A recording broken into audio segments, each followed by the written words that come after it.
Babun najasat, bab najis. Ini udah kita baca kemarin. Kita ulang lagi, ya. Karena ngaji itu harus sering diulang, apalagi mengenai bersuci. Supaya apa? Supaya nancep di kepala, sehingga nanti refleks kita mengenai najis, mengenai bersuci mudah, gitu ya.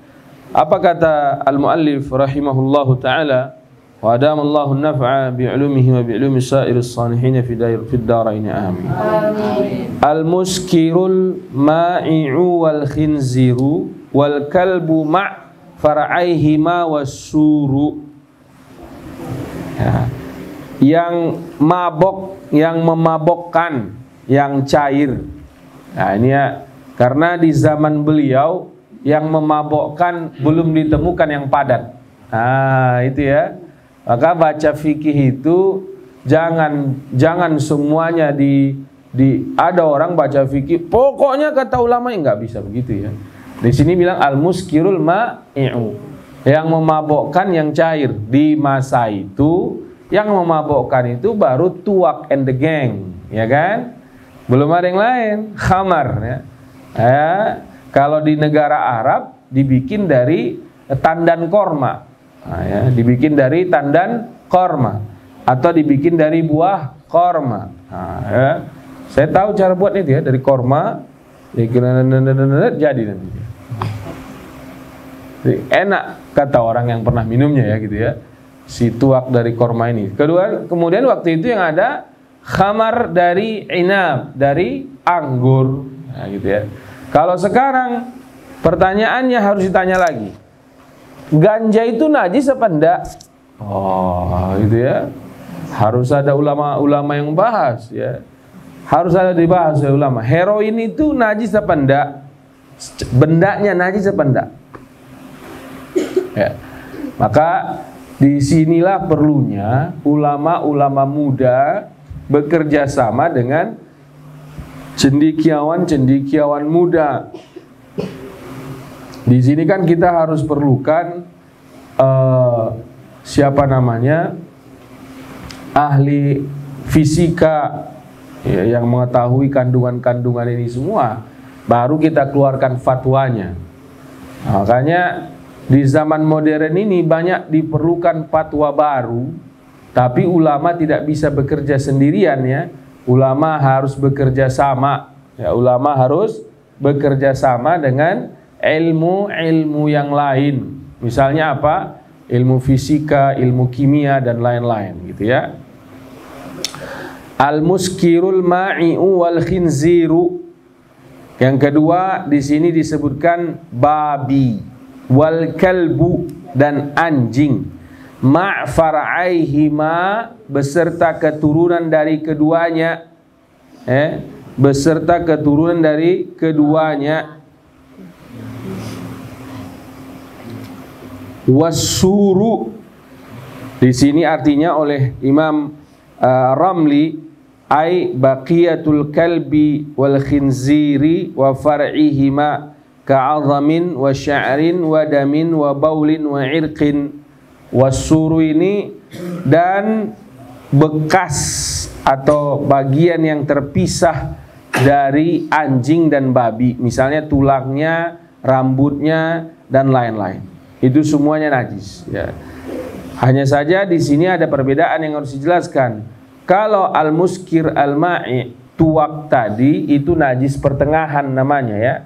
Adapun anjing dan babi ini najis berat, yang kalau membersihkannya harus pakai tanah. Itu siapa yang tidur itu nak?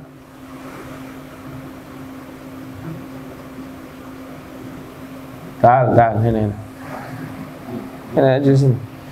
Kan kau tidur, kau baru subuh aja udah tidur. Nggak boleh. Dengar baik-baik nak, belajar itu tidak boleh tidur. Kalau kau tidur belajar, nanti kau jangan ngomongin orang, kau juga tidur. Oh. Ayo duduk yang tegap. Biasa kan. Dari matamu juga, sering saya bilang, matamu menunjukkan masa depanmu. Harus. Nah, duduk yang baik.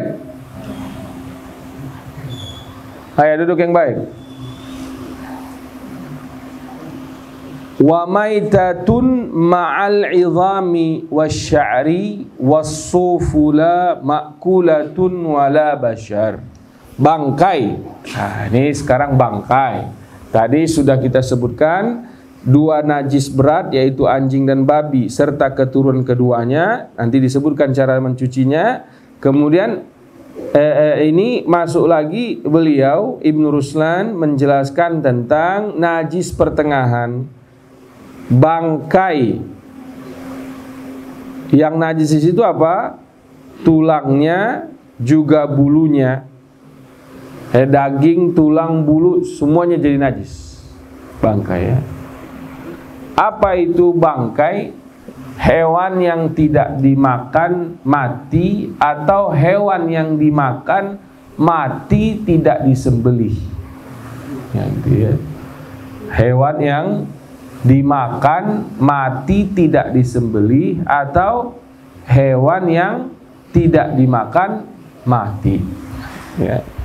Ini semuanya disebut bangkai, dan mereka digolongkan menjadi najis pertengahan. Ya. Wa maitatun ma'al 'idhami wasy'ar was-sufu la ma'kulatun wala bashar. Kalau yang dimakan enggak. Apa itu kalau yang dimakan? Kalau dagingnya yang dimakan tidak jadi bangkai. Kapan atau apa? Nah, gitu ya. Yang tidak jadi bangkai itu bila dia disembelih secara halal. Ini kawan-kawan semuanya termasuk santri, belajarlah menyembelih. Biasakanlah menyembelih di rumah. Jangan beli ayam yang sudah disembelih. Belilah ayam hidup, minta bilang sama tukang sembelih, cek pisaunya sudah tajam belum. Baca doa, bilang Bismillahi Allahu Akbar minimal. Sesudah disembelih, taruh di tanah darat, jangan di air. Tunggu dia sampai tidak bergerak mati 100%, baru boleh direndam di air, baru boleh dibersihkan, baru boleh dicabut bulunya. Ini sekarang sudah menjadi fitnah di tengah-tengah kehidupan Islam yang sangat luar biasa ini. Umat Islam Indonesia sibuk ngurusin politik, sibuk ngurusin Anies Baswedan, sibuk ngurusin Jokowi Prabowo, sibuk ngurusin Abu Janda, yang sama sekali tidak ada manfaatnya untuk agama ini. Tapi lupa umat Islam mengurusi sembelihan. Lupa umat Islam. Saya ini memperhatikannya benar-benar. Kalau kita lihat orang yang punya usaha ayam, ada abang kita salah satu kemarin bicara kita sama abang ini. Alhamdulillah beliau berusaha selalu istiqamah, anaknya Pak Haji Tabran ini, abang yang pakai baju hijau. Dia berusaha, saya bilang istiqamah, sembelih jangan kejar target, sembelih dia dengan baik. Sesudah disembelih dengan baik, taruh di tanah darat sampai dia mati, baru boleh direndam, baru boleh dicabut. Ini kadang-kadang karena ingin cepat laku, sembelih masuk ke mesin pencabut bulu, itu haram. Karena tidak boleh ada yang menyumbang kematian hewan sembelih selain putusnya halqum dan murid. Ini harus diperhatikan baik-baik oleh kita ya. Ini harus diperhatikan baik-baik oleh kita. Ini sudah menjadi fitnah di akhir zaman. Makanya gini kawan-kawan, sekarang kenapa manusia bandel? Karena makanannya tidak diperhatikan. Kita jangan-jangan sudah termasuk di lingkaran itu. Kita kita kan terima terus undangan makan, datang kita. Betul tidak? Orang ngasih makan ke sini, kita terima. Orang ngundang makan, orang ngasih makan, kita terima. Tidak bisa kita cek lagi ini halal apa enggak. Apalagi yang bawa pakai jilbab, ya udah pasti halal kita bilang. Karena orang udah nggak mulai perhatian tentang sembelihan halal. Maka kemarin kita senang didatangi oleh Juleha. Kita didatangi oleh Juleha di sini kemarin ya. Tapi bukan perawan atau janda ini Juleha ya. Juleha ini juru sembelih halal. Wah, saya bilang sama mereka, bagus, harus diperjuangkan, harus diperhatikan karena ini makanan kita, ya. Ini sekarang yang terjadi di pasar karena mengejar target, akhirnya kematian ayam terutama ini ya sangat-sangat sering jatuhnya jadi haram. Apalagi yang disembelih, apalagi yang sudah dimasak, hati-hatilah. Al-Imam An-Nawawi rahimahullahu ta'ala waktu berarti kira-kira berapa ratus tahun, 800 tahun yang lalu, karena dia hidup di tahun 600 sekian Hijriah, dia memelihara ayam di rumahnya, dia memelihara ikan di rumahnya, dia nanam cabai di rumahnya, dia nanam sayur di rumahnya. Ya walad,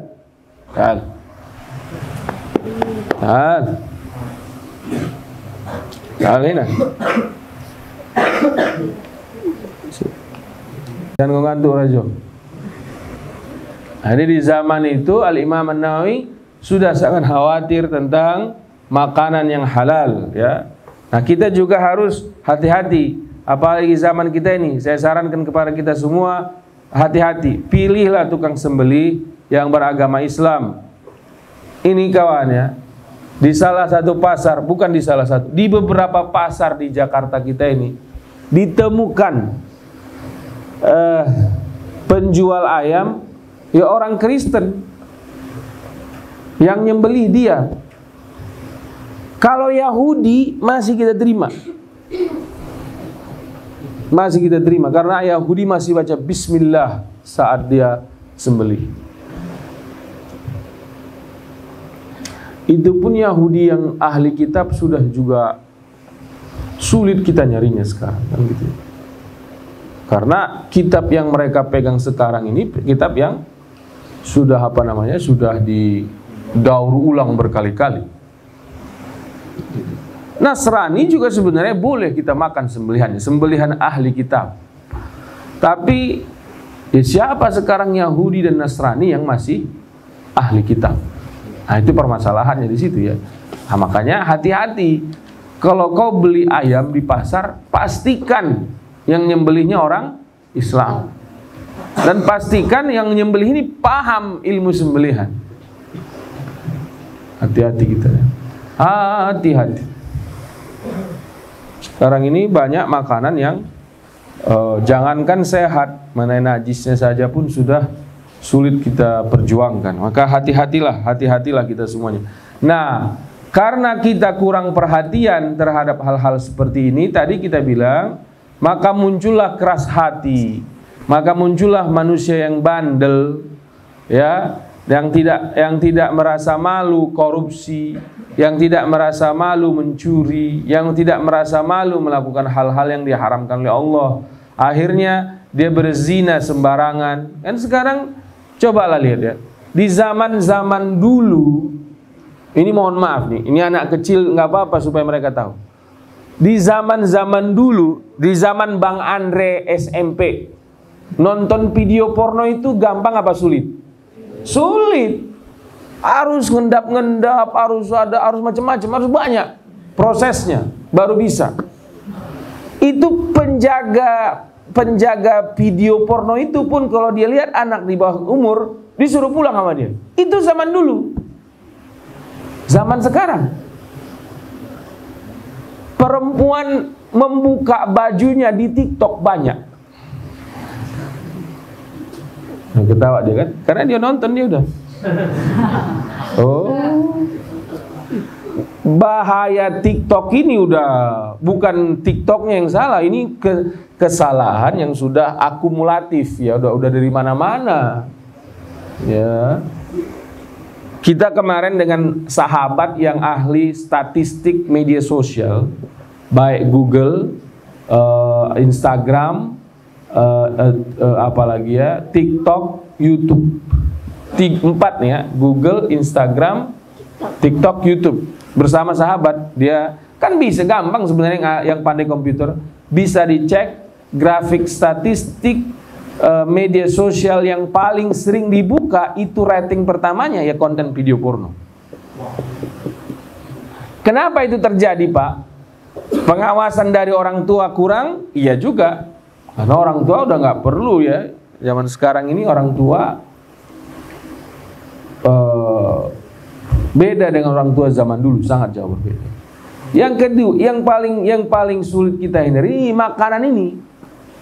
Kalau makanannya kita kasih sembarangan, nah ini nanti mengakibatkan cenderungnya jiwa kita ini melakukan yang haram. Makanya laku dia. Dan analisa kita, kalau dulu bintang video porno itu telanjang dibayar, loh sekarang orang-orang TikTok ini telanjang dia. Kalau view-nya nggak banyak, ya nggak dibayar. Makin bengak berarti manusia makin sekarang kan. Kenapa otaknya makin bengak? Kadang itu dari makan yang haram.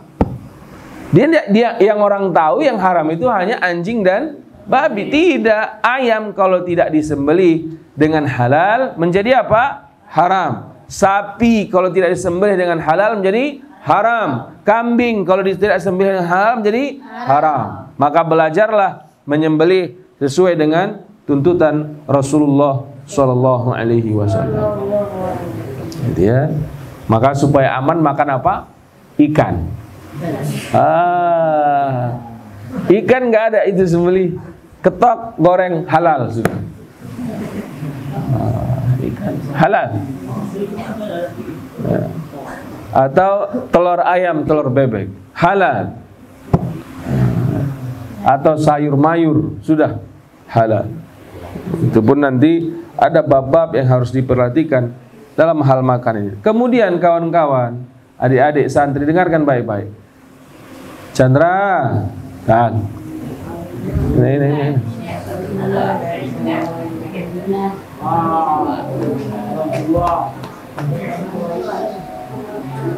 Maju. Ayo, jangan kau ngantuk. Jangan ngantuk.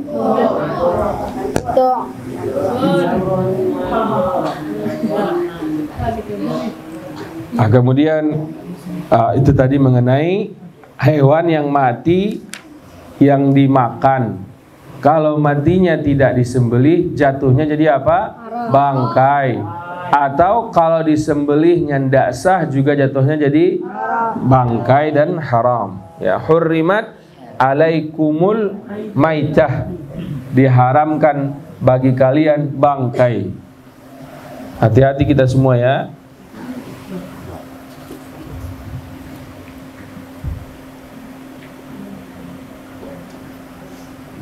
Kemudian wadamu wal qai'u wa kullama zahar minas sabilaini siwa aslil bashar. Baca lihat di situ ya. Wadamu wal qai'u wa kullama zahar minas sabilaini siwa aslil bashar. Ya. Apalagi yang najis, darah. Hati-hati, darah ini harus benar-benar bersih. Bagi kawan-kawan yang sudah menikah, ajari istrinya mencuci ayam baik-baik. Jangan sampai ayam masih ada darahnya dicemplungin ke minyak goreng. Ayam masih ada darahnya dicemplungin ke santan. Nanti jadi najis semuanya. Nah, ini juga wajib diperhatikan oleh kita. Kenapa jadi keras hati semua orang di zaman sekarang? Ya karena tidak dipikirkan makanannya. Nah, gitu ya. Wadamu, darah. Hati-hati ya. Darah ini semuanya harus diperhatikan. Kalau lagi sembelih kambing, kita mau masak kambing, ya. Perhatikan, cuci bersih-bersih. Ya, cuci bersih-bersih. Pastikan tidak ada lagi darah yang nempel di sana, baru dimasak. Kalau masih ada darah, cuci lagi sampai tidak ada darahnya. Wal qai'u, dan muntah. Ya, selain darah, yang termasuk najis adalah muntah. Ya. Wa kullama zahar minas sabilaini, dan semua yang keluar dari jalan belakang atau jalan depan. Kalau bahasa kita sekarang, buang air kecil, buang air besar. Itu semuanya dihitung najis. Semua yang keluar dari jalan depan, dari jalan belakang dihukum najis. Dihukum apa? Najis. Siwa aslil bashar, kecuali apa? Asalnya manusia, yaitu sperma. Kalau sperma tidak najis, ya. Ada dari Rasulullah SAW, pernah terjadi di masa Rasulullah SAW bahwa Bunda Aisyah mencuci sperma Rasulullah SAW. Kata Rasulullah SAW, tidak mengapa, tidak usah, itu suci. Tentu ala khilaf baitul ulama. Ada juga yang mengatakan itu najis, tapi kita di mazhab Syafi'i mengatakan itu suci, ya. Jadi wadamu wal qai wa kullama zahar minas sabilaini siwa aslil bashar. Nah, yang keluar dari dua jalan ini yang harus diperhatikan. Buang air kecil. Sekarang toilet, karena yang bikin orang yang tidak pandai ilmu fikih atau malah rata-rata yang bikin tidak beragama Islam, jadi mereka tidak pernah memikirkan tentang rasyash, ya, tentang percikan. Nah, karena produsen toilet tidak ada yang mikirkan, maka kita yang harus mikirkan. Tapi saya pernah ketemu toilet yang didesain jauh ke bawah, terbuat dari aluminium atau apa itu ya, atau pokoknya besi lah, baja mungkin ya. Saya ketemu itu ada masjid di sini, tapi masjid itu masjid LDII pula itu, ya. Masjid LDII. Jadi pas saya di Gunung Putri, kalau saya salah, di Gunung Putri pulang dari Rasil, karena macet, azan saya masih di tol. Saya keluar tol Gunung Putri, langsung saya bikin di Waze masjid terdekat, gitu aja sudah. Masjid terdekat, ada satu yang paling dekat saya pilih, tetet. Sampai ke situ, saya sholat, toilet, waduh, masya Allah nih toiletnya bagus sekali, saya pikir ya. Jadi jatuhnya air kencing kita ke bawah itu ada mungkin 1 jengkalnya saya lebih, sehingga dan dia di dalam itu dia bikin seperti ini, jadi lubang gini. Jadi ini misalnya lubang kita duduk dia di dalam itu begini modelnya. Jadi kepercikannya itu otomatis kepancing ke sini, nggak naik dia ke atas. Saya bilang, dalam hati saya, masa LDI lebih perhatian mengenai rasyash dibandingkan yang kita yang merasa lebih baik pemahamannya gitu kan. Makanya jangan selalu melihat orang buruk ya kawan-kawan ya. Orang kan kalau bilang LDI sesat sudah begitu kan. Ternyata saya terinspirasi mengenai, saya sudah lama memikirkan bagaimana agar toilet terhindar dari rasyash ya. Karena nggak ada dijual di pasaran di negara kita ini. Ada, kalau kita ada, misalnya ada yang mirip kayak yang saya lihat di masjid itu di airport. Di airport biasanya yang pakai kayak gitu saya lihat airport Changi Airport di Singapura sama Dubai. Tapi kurang dalam. Bahannya sama tapi kurang dalam. Nah, ini air kencing kita ini ya. Coba kita lihat. Orang sering bertanya ke saya, inna salata tanha anil fahsya'i wal munkar. Salat itu mampu mencegah pelakunya dari perbuatan keji dan munkar. Ini ada orang salat, kenapa tetap jahat? Dipikirnya karena dia tidak khusyuk, dan bukan. Karena kita salat, saat buang air kecil tidak perhatikan rasyasnya kemana. Air kencing kita itu naiknya kemana. Kalau dia naik ke kaki masih selamat, karena nanti kita akan cuci kaki. Kalau dia naik ke celana, enggak ngeh kita dia naik ke celana. Siapa coba yang sudah memperhatikan ini? Makanya sebaiknya saat kita buang air kecil dengan kondisi toilet yang sekarang, angkat celananya tinggi-tinggi. Ya, angkat tinggi-tinggi sehingga kalaupun toh tetap rasyas itu ada, kena ke kaki kita, cuci kaki kita. Yang kemudian harus diperhatikan saat buang air kecil. Dengar baik-baik ini nak, dengar baik-baik, dengar baik-baik. Malah otaknya kemana-mana. Ya. saat kita buang air kecil, biasanya kalau kita kebelet buang air kecil langsung itu kecepatannya itu bisa sekian kilometer per jam. Gitu kan? Maka coba angkat kopling kalau ibaratnya mobil biar agak lambat dia dikit. Gitu. Diperhatikan baik-baik ya. Perhatikan ini baik-baik karena ini terjadi di masjid, ya kan? Masa di masjid kita bernajis ya habislah, nggak ada gunanya sholat kita. Malaikat raqib mencek kita. Nih malaikat raqib itu Pak punya barcode. Dan di kita ini ada barcode-nya. Kalau kita lagi sholat muncul barcode sholat. Kalau barcode-nya rusak, cetek, nggak nyala sama malaikat siapa? Raqib. Raqib bukan manusia yang bisa apa ya penyebabnya, nggak bisa dia. Pokoknya Allah suruh Raqib, ini alatnya buat ngecek bila manusia sholat. Siap ya Allah, dicek merah. Yang nyatat siapa? Atid, bukan Raqib. Padahal kita udah sholat. Kadang-kadang udah nangis-nangis kau. Udah nangis-nangis sejadi-jadinya karena ustadznya misal pintar ceramahnya di situ kan. Kan sekarang banyak ustadz yang pandai bikin kita nangis kan. Saya kasihan kadang-kadang udah nangis-nangis habis-habisan. Tadi dia nggak bersuci dengan baik. Itu hati-hati ya.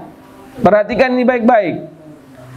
Baik laki-laki ataupun perempuan sebenarnya. Karena kita laki-laki, kita bahas laki-laki. Hati-hati dengan percikan. Ya, hati-hati dengan percikan.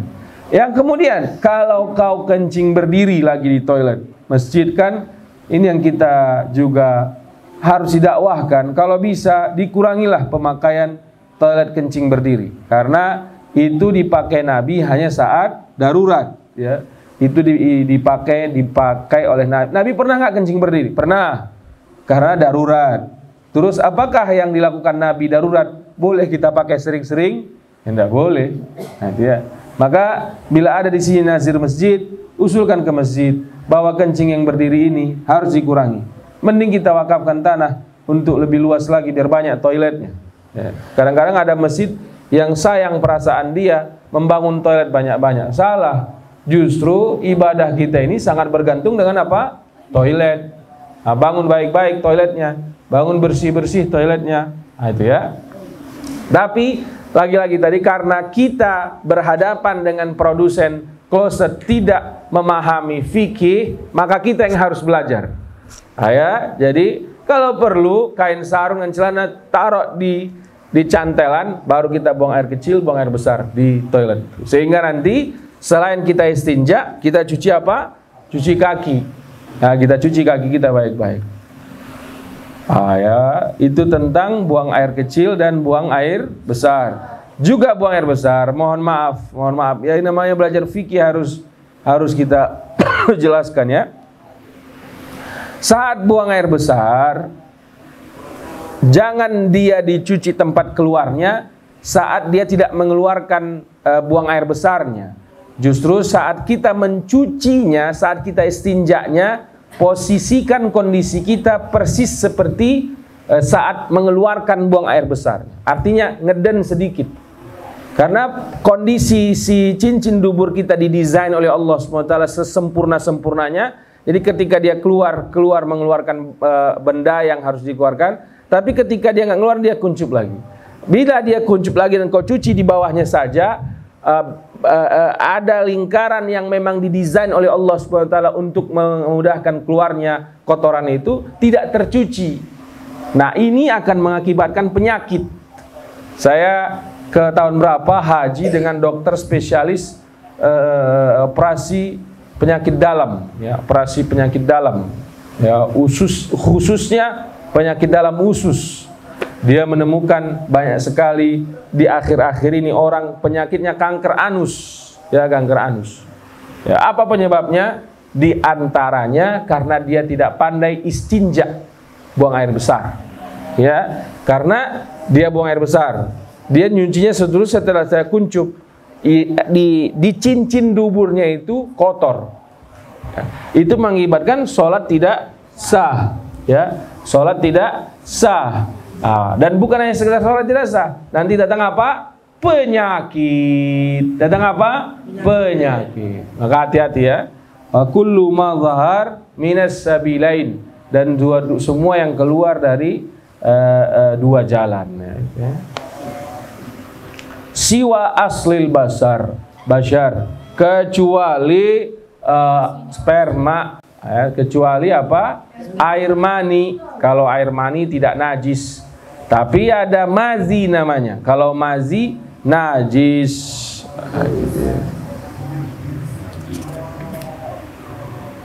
Wa juz'u hayyin kayadin mafsulin kamaitihi la sya'rul ma'kuli. Apa ini? Yang dimaksud, yang termasuk najis juga. Udah datang belum nasi goreng atau al-lontong? Belum. Di sini haram mengaji kalau nasi goreng sudah datang. Gitu ya. Iza jaa nasi goreng wal lontongu awil lontongu fal pengajianu batal. Gitu ya. Fal pengajianu batal. Ya. Wa juz'u hayyin kayadin mafsulin, yang termasuk najis lagi ya. Juz'u hayyin, apabila ada hewan yang dimakan, jatuh, putus tangannya atau putus kakinya ini najis jadinya. Ini dulu tradisi orang jahiliyah Mekah. Dulu orang jahiliyah Mekah, kalau tamunya datang, kan kalau sembelih onta kegedean, betul gak? Afwan, ta'ala. Ini najis.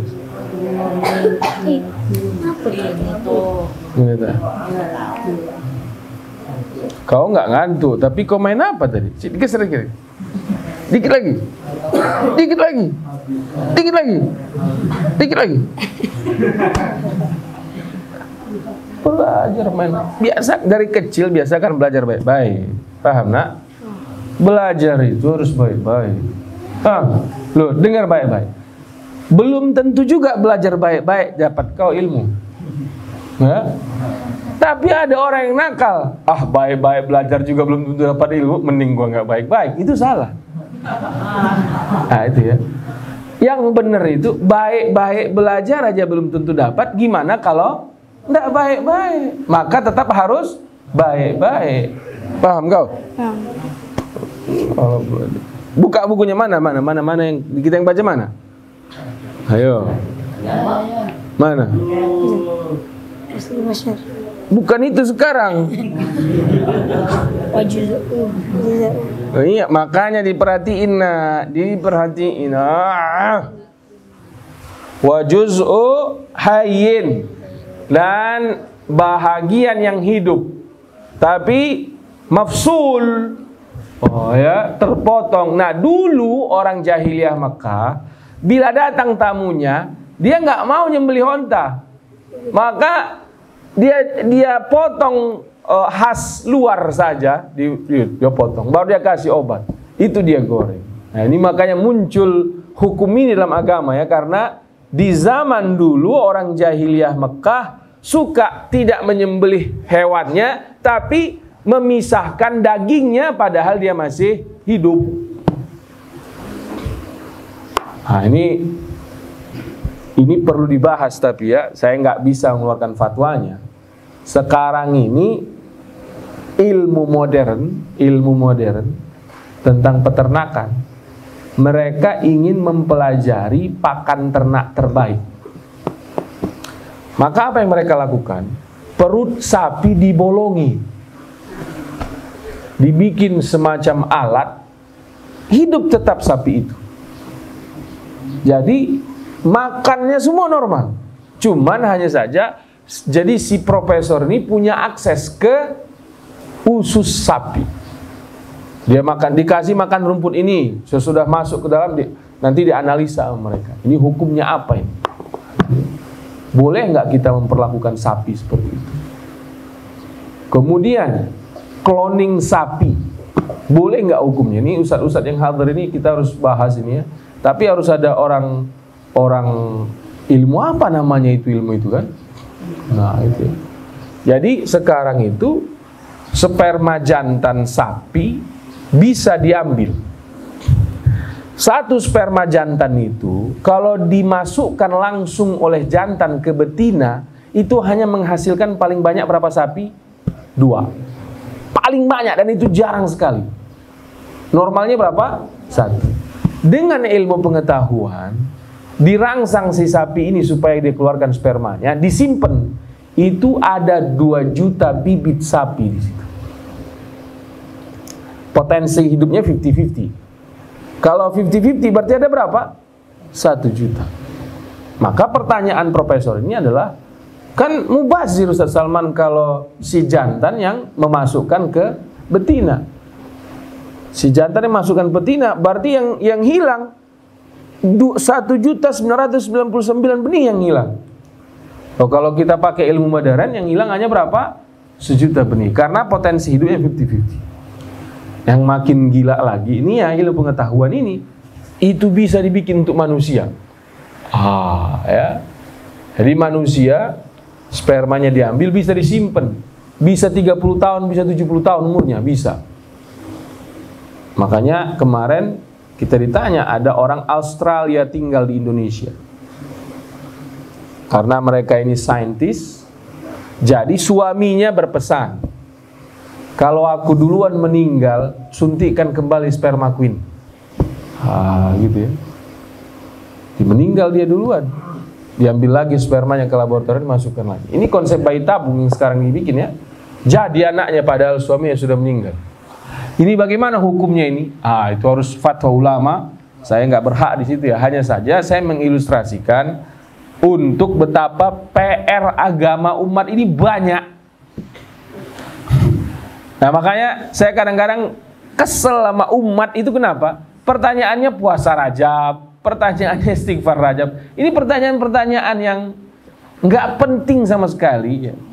Apalagi sampai pertanyaan, yang benar yang mana sih Ustadz? Kadang-kadang juga ustadz-ustadz kita ini mendramatisir sesuatu yang nggak penting jadi penting. Tapi kalau yang kita bahas barusan penting. Toilet bagaimana dipikirkan supaya jauh jatuhnya. Sembelihan bagaimana dipikirkan supaya halal. Bagaimana ini cloning hewan ini, apa yang nanti akan terjadi? Cloning tumbuhan ini apa yang akan terjadi? Akhirnya apa? Karena manusia ini serakah. Kenapa manusia membuat cloning kultur jaringan pisang? Tahu nggak kenapa? Kenapa manusia bikin kultur jaringan di pisang? Karena kalau dia menganakkan pisang dari pisang, cuma dapat 1 atau 2 atau 3 atau 5 paling banyak. Misalnya dia menanam pisang. Nanam pisang dia. Apalagi kalau pisang tanduk. Nanam pisang tanduk sampai dia panen anaknya berapa? 1. Pisang tanduk 1 doang. Kalau pisang kepok bisa 5 anaknya sampai dia panen. Loh, dengan ilmu kultur jaringan ini, 1 pisang bisa menghasilkan 1 juta pisang. Nah itu ya. Tapi permasalahan muncul. Apa permasalahan muncul? Masalah pertama yang muncul, ternyata pisang kultur jaringan ini, kalau mati 1, mati semuanya. Belum lagi dibahas apakah pisang atau tumbuhan kultur jaringan ini mampu menghirup karbon dioksida manusia secara sempurna. Jangan-jangan dia udah nggak mampu menghirup karbon dioksida kita secara sempurna. Akhirnya oksigen yang kita hirup ini sudah bercampur dengan karbon dioksida yang tidak difilter dengan baik oleh tumbuhan kita ini. Udahlah tumbuhannya habis, diganti pula dengan tumbuhan kultur jaringan. Makanya muncul penyakit yang banyak di semesta ini sekarang. Gara-gara siapa? Manusia. Manusia ini udah kaya, pengen kaya lagi dia. Ya sabarlah. Kalaupun pisang lahirnya cuma 1 setahun, ya sudah itu aja dikembangin. Gitu ya. Sabarlah. Kalau kau pengusaha ayam, mati ayamnya, sudah kasih kelele aja sudah. Jangan dijual lagi, gitu kan? Sabarlah. Kalau kambing mati, sabar, sudah kasih kelele aja sudah. Ya kan? Udah. Harus sabar. Jangan kita rakus. Ini kerakusan manusia ini akhirnya membuat najis pun dipakai. Gitu ya. Itu tadi kita membahas tentang wajuz uhayyin kayadin mafsulin ya.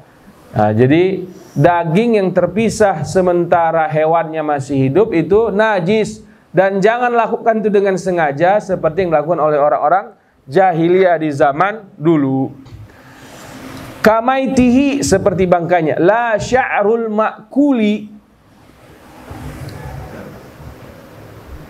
tidak termasuk bulu hewan yang dimakan. Bulu kucing kalau terpisah dari kucingnya jadi apa itu? Najis, hati-hati. Iyalah. Betul kan? Betul tidak?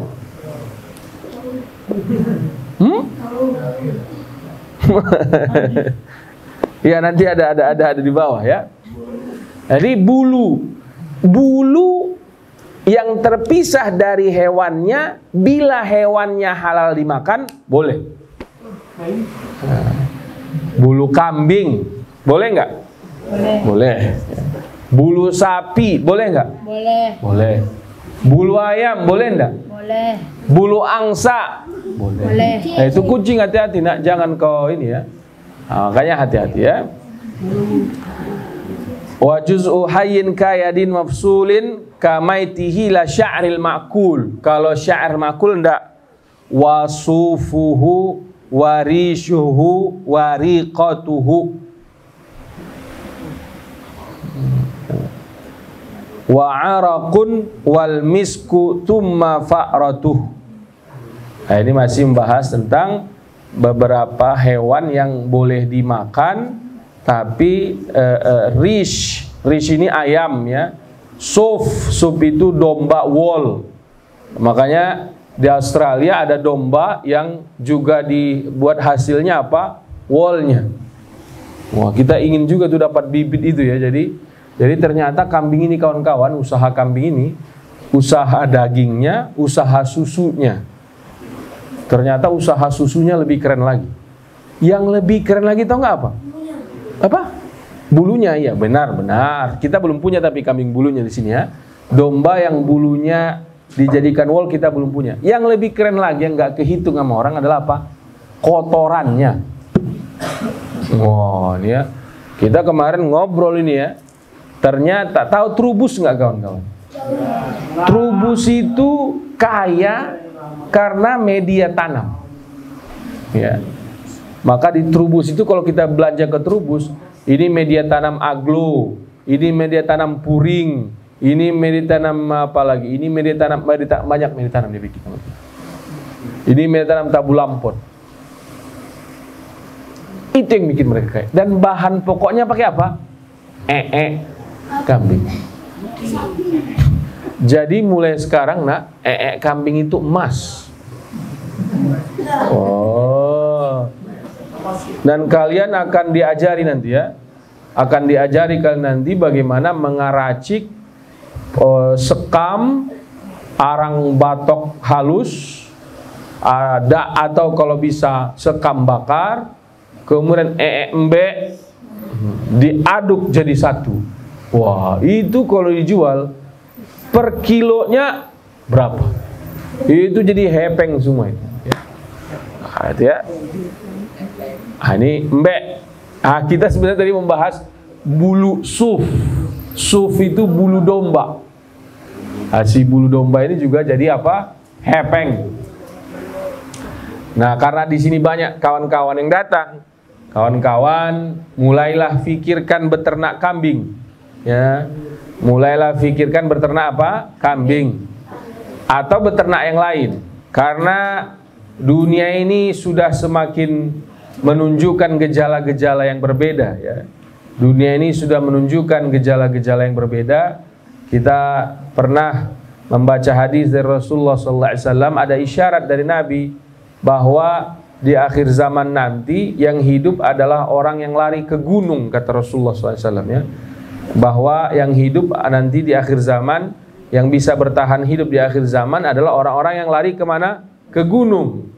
guru-guru kita membahas ini, mempelajari ini, ternyata yang dimaksud oleh Nabi Sallallahu Alaihi Wasallam. Kenapa yang bertahan hidup ke gunung? Karena orang yang lari ke gunung bisa nanam singkong, bisa nanam cabai, bisa nanam bawang, bisa piara ayam. Maka larilah ke gunung, nah, itu katanya ya. Maka kawan-kawan gini, kalau kau punya tabungan, jangan beli tanah di Jakarta lagi. Ya, jangan beli tanah, karena 200 juta uang di Jakarta paling dapat cuma 30 meter. Kalau ada, nggak ada lagi mungkin. Beli tanah di mana? Di Lampung. Di Lampung masih 50.000 semeter tanah. Sehektar masih 50 juta rupiah. Ya kan? Punya uang tabungan 50 juta rupiah, ayo beli tanah kita di Lampung. Berapa kita beli? 1000 hektar langsung. Wow, ya. 1000 hektar itu mah kecil ya. 1000 hektar itu kalau 50 juta kali 1000, 50 juta itu nolnya 7. 1000 itu nolnya berapa? 3. Berarti 10 nolnya. Berarti berapa? 50 miliar. 50 miliar mah dikit itu. Kita beli tanah di Palembang, kita beli tanah di... Kayak saya sekarang menyarankan beli kembali tanah-tanah kita ini. Supaya apa? Ini analisa kita kawan-kawan ya. Karena tumbuhan ditebang-tebangi, saya khawatir betul karbon dioksida kita tidak dihirup oleh tumbuhan dengan baik. Saya sangat khawatir betul itu. Nah, sementara kita nebang pohon terus kerjanya ya. Maka kalau ada rumah, tanam pohon di rumahnya satu, tanam bunga di rumahnya satu, beli bunganya di Ruham Al-Fajar. Iklan juga akhirnya ya. Kacau ini pengajian ini. Jadi iklan ya. Hubungi Bang Andre Taulani ya. Gitu ya.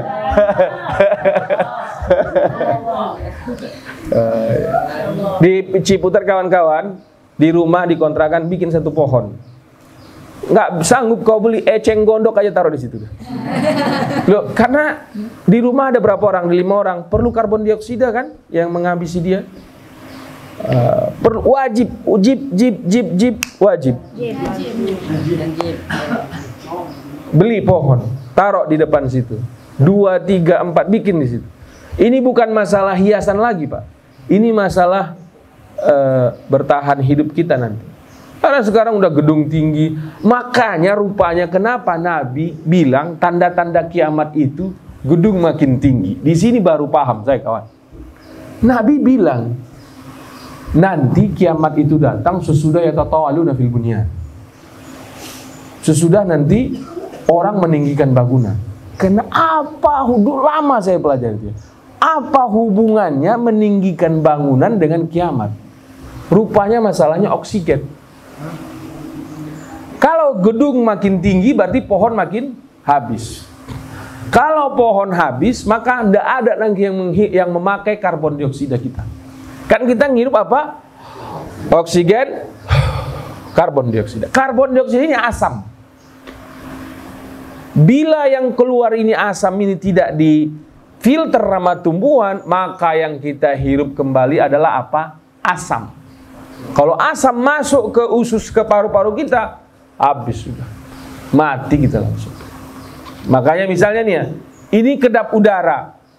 Yang bikin kita mati itu bukan karena dia kedap udara, tapi karena karbon dioksida kita sudah menguasai ruangan. Akhirnya yang kita hirup kembali apa? Karbon. Mati kita sudah. Kan ya, semua kita ya wajib, ya, wajib betul ya. Kita tumbuhan pohon. Ya. Tapi kita kembali lagi ke pengajian kita ini. Tutai domba, bulu ayam itu tidak najis bila dia matinya disembelih. Wal misku, nah ini masih sampai di situ juga kajian kita hari ini ya. Ada hewan yang menghasilkan apa? Kasturi, itu kijang yang ada di India. Dia kalau gesek-gesek ke kayu jadi wangi. Nah, itu hasil keringat si kijang itu halal ya. Hasil keringat si kijang itu apa? Halal. Nah, ini beberapa pelajaran kita tentang najis ya. Mudah-mudahan bisa kita jaga agar kita terhindar dari najis. Ya Rabbana i'tarafna bi annana i'tarafna wa annana asrafna fatub alaina taubatan taksilu